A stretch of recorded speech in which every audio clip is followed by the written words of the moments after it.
Marcus wiped the sweat from his forehead as he finished chopping firewood behind his cabin. The Oregon mountains were beautiful in autumn, but winter was coming fast. He had chosen this remote location specifically to get away from people, from the noise of civilization, from the constant reminders of what he had lost in the war. The sound of breaking branches made him look up from his work. Something large was moving through the forest, stumbling and crashing through the undergrowth. Marcus grabbed his rifle from where it leaned against the woodshed. Bears weren't uncommon in these parts, but this sounded different, more desperate. A figure burst from the tree line and collapsed 20 feet from his cabin. Marcus lowered his rifle in shock. It was humanoid, but definitely not human. The being was tall, maybe 7 feet, with pale blue skin that seemed to shimmer in the fading daylight. Long silver hair was matted with what looked like blood, and strange clothing hung in tatters from her obviously female form. She tried to stand but fell again, making sounds that might have been words in a language Marcus had never heard. Her large, dark eyes found his face, and he saw something he recognized immediately. Fear. Pure, desperate fear. Marcus had seen that look before, in the eyes of wounded soldiers on distant battlefields. His training kicked in despite the impossible situation. He approached slowly, hands visible, speaking in a calm voice. "Easy there. I'm not going to hurt you." The alien woman flinched when he came closer, but she didn't try to run. She couldn't. Marcus could see now that her left leg was badly injured, twisted at an unnatural angle. Dark fluid that might have been blood seeped through tears in her strange clothing. "Let me help," Marcus said, setting his rifle aside. "I was a medic in the army. I know how to fix people." She spoke again, her voice melodic despite the obvious pain. The words meant nothing to Marcus, but the tone was clear enough. She was asking for help. Marcus made his decision. He had spent 3 years on this mountain avoiding all human contact, but he couldn't leave any thinking being to die in pain. He moved carefully, telegraphing his intentions, and slipped his arms under her body. She was surprisingly light for her size, though her skin felt warm and somehow electric against his hands. The alien woman tensed as he lifted her, but she didn't struggle. Her large eyes studied his face as he carried her into his cabin. Marcus kicked the door shut behind them and gently placed her on his couch. "Okay, let's see what we're dealing with," he muttered, switching on his solar-powered LED lights. In the bright illumination, he could see her more clearly.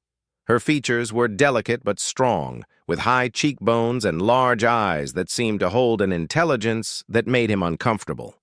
This wasn't some animal that had wandered out of the forest. This was a person. Her injured leg was definitely broken, probably in multiple places. The dark fluid was indeed blood, though it had an odd purple tint. Most concerning were the burns on her arms and torso. They looked like energy weapon damage, the kind Marcus had seen too often during his military service. The alien woman watched him examine her injuries, occasionally making soft sounds when he found particularly tender spots. When he looked up, she was staring directly into his eyes. She raised one uninjured hand and pointed at herself. "Zara," she said clearly. Marcus blinked. "Your name is Zara?" She nodded, then pointed at him with a questioning expression. "Marcus," he replied, pointing to himself. "Marcus," she repeated, her accent making it sound like music. She tried to sit up, grimacing in pain, and began speaking rapidly in her own language. Her tone was urgent, desperate. She kept pointing toward the sky and making gestures that looked like explosions. "I don't understand," Marcus said helplessly. Zara's face crumpled with frustration. She looked around his cabin, taking in the sparse furnishings, the military surplus gear, the weapons mounted on the walls. Her expression changed to something like recognition. She pointed at Marcus, then at herself, then made a gesture like something falling from the sky. "You crashed," Marcus said slowly. "Something shot you down?" Zara nodded vigorously, then pointed upward again. She held up her hand, fingers spread wide, then closed her fist. The meaning was clear enough. 5 of something. 5 enemies. Marcus felt a chill that had nothing to do with the mountain air. If she was being hunted, they might come looking for her. His isolated cabin wouldn't stay hidden forever. But as he looked at Zara's injured form, at the trust in her alien eyes, Marcus found he didn't care about his own safety. He had failed to save his unit overseas. He had failed to save Sarah from the cancer. But maybe, just maybe, he could save this one strange being who had stumbled into his life. "All right, Zara," he said, reaching for his medical kit. "Let's get you patched up. Then you can tell me exactly what kind of trouble you've brought to my mountain." As he began cleaning her wounds, Marcus couldn't shake the feeling that his quiet life as a hermit was officially over. The galaxy, it seemed, had found him despite his best efforts to hide from it. Zara winced as he worked, but she never took her eyes off his face. In her gaze, he saw gratitude, hope, and something else. Something that suggested she knew far more about humans than any alien crash victim should. Outside, the first snow of winter began to fall, and somewhere in the darkness, Marcus was certain he heard the sound of engines that didn't belong to any human aircraft.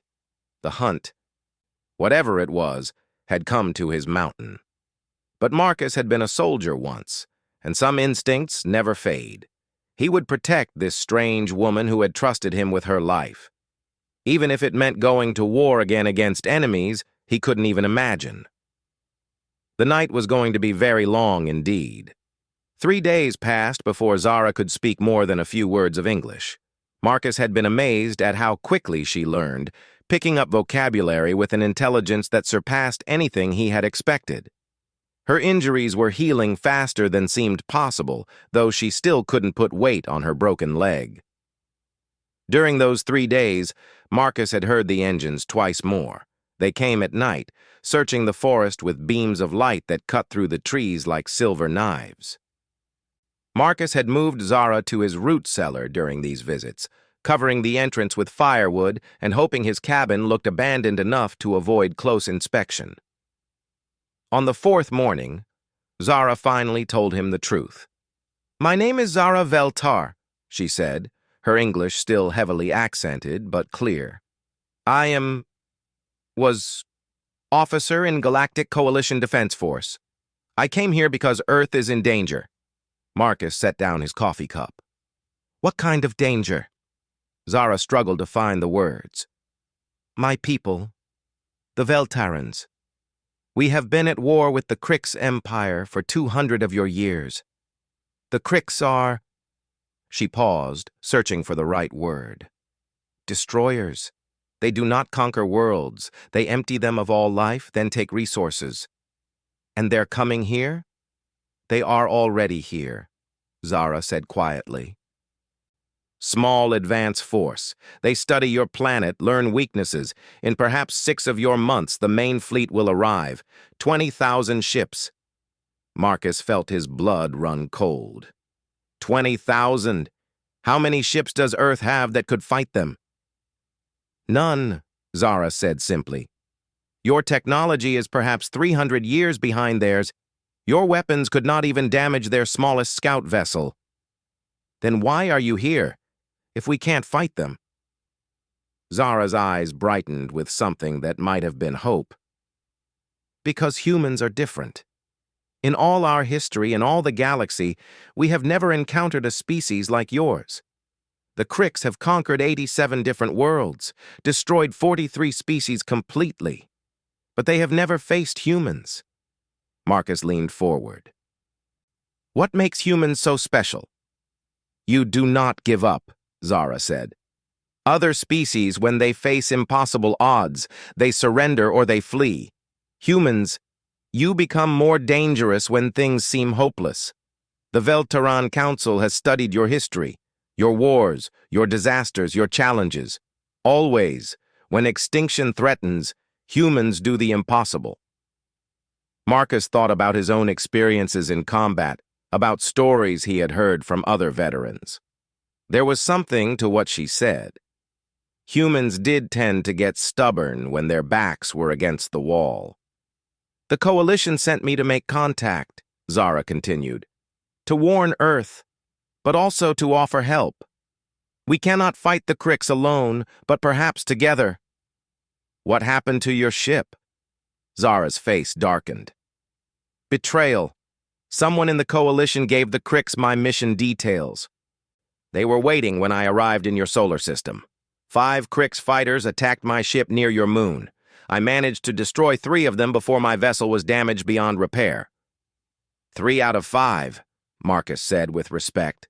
Not bad odds. The other 2 are still hunting me. They know I survived the crash. If they find me... Zara shook her head. The mission fails. Earth has no warning, no chance to prepare. Marcus stood up and walked to his window, looking out at the snow-covered forest. So what's the plan? How do we warn Earth about an alien invasion without sounding like complete lunatics? I have emergency beacon, Zara said. If I can reach certain coordinates, I can contact Coalition fleet in nearby system. They will come, but it will take time. Many months. Where are these coordinates? Zara hesitated. Antarctica. There is Veltaran outpost there, hidden deep under ice. Very old, from first contact mission 70 years ago. Marcus turned back to her. Antarctica. That's about as far from Oregon as you can get without leaving the planet. I know it is a difficult journey. I do not expect you to come with me. You have already done more than... Hold on, Marcus interrupted. I didn't say I wouldn't help. I'm just thinking about logistics. 2 Cricks fighters hunting us, a trip across continents with an alien who can barely walk, avoiding every government and military force that would love to get their hands on you. It's going to be interesting. Zara stared at him. You will help me reach Antarctica? Zara, if what you're telling me is true, then every person on this planet is going to die unless we succeed. My hermit days just officially ended. A sound outside made them both freeze. It was different from the Cricks engines, lower and more familiar. Marcus recognized the beat of helicopter rotors, and they were getting closer. Human aircraft, Marcus said, moving to the window.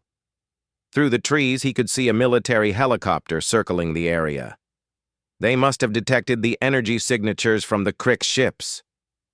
If they find me, Zara said urgently, they will take me, study me. By the time they believe the threat is real, it will be too late. Marcus made another split-second decision that would change everything. He grabbed his go-bag from the closet, the one he had kept packed out of old military habit. Can you move? If I must. You must. Marcus pulled out a pair of crutches he had made for her from oak branches. We're leaving now. As Zara struggled to her feet, Marcus gathered the essential supplies: food, water, medical kit, maps, his service pistol, and the small emergency fund he kept in gold coins. It wasn't much, but it would have to do. The helicopter was directly overhead now, probably preparing to land in the clearing near his cabin. Marcus helped Zara out the back door, and they moved as quickly as her injuries allowed into the heavy forest behind his property. Marcus, Zara said as they struggled through the snow, why are you doing this? You could give me to your government. Be safe yourself. Marcus paused, thinking about Sarah, about his unit, about all the times he had failed to save the people who mattered. Because sometimes the right thing to do is also the crazy thing to do. And because I've been hiding from the world for 3 years, maybe it's time I rejoined the fight. Behind them, they could hear voices shouting, boots in the snow, search dogs barking. The hunt had begun, but this time, Marcus was the one running. He had gone from hermit to fugitive in the space of a morning, and somehow it felt right. As they made their way deeper into the wilderness, Zara looked back at the man who had chosen to risk everything for a stranger from the stars. In her culture, such loyalty was earned over lifetimes, but humans, she was beginning to understand, operated by different rules entirely. The journey to Antarctica would be long and dangerous, but for the first time since her ship had been shot down, Zara felt something like hope. She had found exactly what the Coalition had sent her to find, a human who would not give up, no matter how impossible the odds became. And if the rest of her species was right about humans, Marcus would not be the only one willing to fight when the time came. 2 weeks later, Marcus and Zara crouched behind a shipping container at the port of Seattle, watching the cargo vessel that would take them closer to their destination. Getting this far had been a nightmare of stolen cars, forged documents, and narrow escapes from both human authorities and Crick's hunters. Zara's leg had healed enough for her to walk without crutches, though she still limped. More importantly, she had been teaching Marcus about Crick's technology and tactics during their journey south. He was a quick study, and his military experience helped him understand the strategic implications of what she told him. "The ship captain agreed to hide us?" Marcus asked. "For enough gold, yes," Zara replied. "Captain Rodriguez lost his brother in Afghanistan. When I told him we were fighting to prevent an invasion, he understood." Marcus had been surprised by how many people were willing to help once they heard even part of the truth. A truck driver in Portland, a retired Navy SEAL in San Francisco, a Border Patrol agent in San Diego who looked the other way when their fake documents didn't quite match their faces. Maybe Zara was right about humans being different. "Once we reach Chile, we still need to get to Antarctica," Marcus said. "That's not exactly a tourist destination." "I have been thinking about this," Zara said. "There is a research station near the coordinates we need. New Zealand operates it. If we can reach them, explain situation."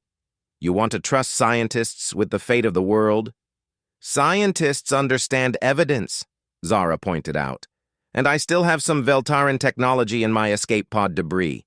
Proof that will be impossible to deny." A new sound made them both look up. High overhead, almost invisible against the cloudy sky, two shapes moved in perfect formation, Crick's fighters still hunting. "They're persistent," Marcus muttered. "Cricks do not give up either," Zara said. "It is why this war has lasted so long." They waited until the alien ships disappeared before making their move toward the cargo vessel. Captain Rodriguez was waiting for them at the gangway. A weathered man in his 50s with intelligent eyes and the bearing of someone who had seen combat. "You two are either heroes or completely insane," he said as they came aboard. "Probably both," Marcus replied. The captain led them to a hidden compartment below decks. "We'll reach Chilean waters in 4 days. I can get you to Valparaiso, but after that you're on your own." As the ship pulled away from the dock, Marcus felt a strange mix of relief and dread. They were making progress, but every mile brought them closer to a confrontation that would determine the fate of humanity. During the voyage, Zara told Marcus more about the Crick's empire and the Coalition's desperate war against them. She showed him holographic recordings from her damaged equipment, images of worlds reduced to lifeless rock, entire species erased from existence. "Why didn't the Coalition contact Earth sooner?" Marcus asked. "Prime directive," Zara said. "Do not interfere with developing species until they achieve faster-than-light travel. But desperate times require desperate measures." "And you volunteered for a suicide mission to break that rule." Zara was quiet for a moment. "My homeworld was destroyed when I was young. Cricks turned it into mining operation after killing every Veltaran they could find. The Coalition saved me, gave me new family, new purpose. Now I give that back." Marcus understood that kind of debt. He had felt it toward his country, his unit, Sarah, the need to serve something larger than yourself, even when it cost everything. On the 3rd night at sea, the Cricks found them.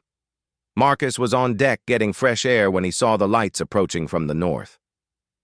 Not human aircraft lights, but the cold blue glow of alien engines. 2 fighters moving fast and low over the water, "Zara!" he shouted, running for the hidden compartment. She emerged quickly, took one look at the approaching craft, and cursed in her own language. "They traced energy signature from my equipment. I was foolish to use it." The first Crix fighter screamed overhead, its energy beam cutting through the water 20 feet from the ship's hull. Captain Rodriguez was already on the radio, calling for help that wouldn't arrive in time. "Can we fight them?" Marcus asked. "With what?" "They are warships. This is cargo vessel." The second fighter came in for another pass, this time aiming directly at the ship's engine room. Marcus watched the beam track toward them and made a decision that surprised even himself. He grabbed Zara's damaged weapon, a pistol-sized device she had salvaged from her escape pod. "How does this work?" "It is broken, no power." "How would it work if it had power?" Zara stared at him. "Point and fire, but Marcus, it is useless without energy cell." Marcus smiled grimly and pulled out his portable generator, the one he used for emergency power at his cabin.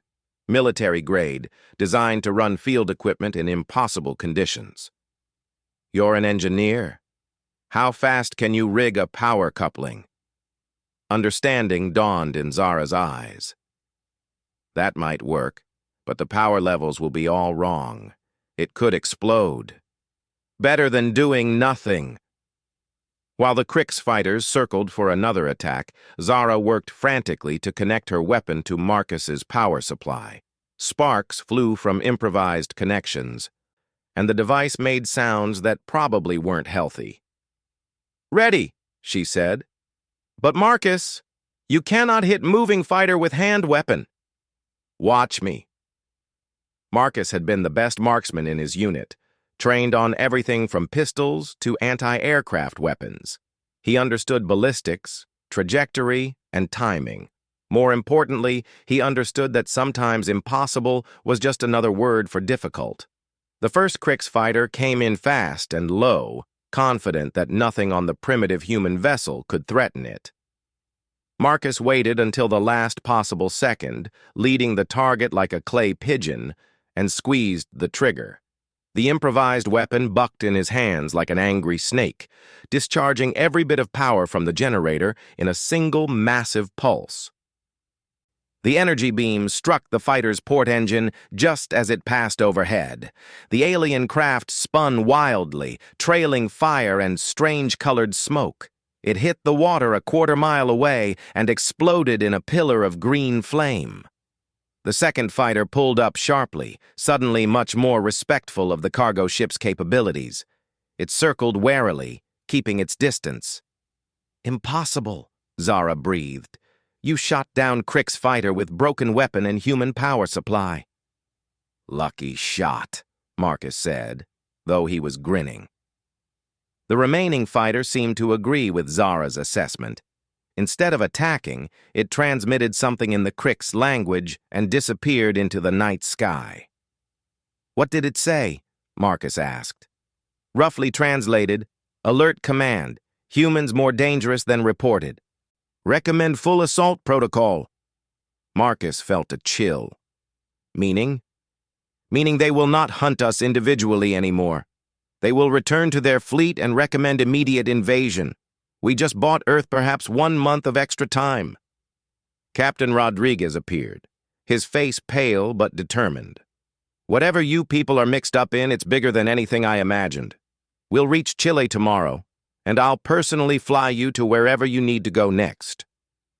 As dawn broke over the Pacific, Marcus realized they had passed some kind of point of no return.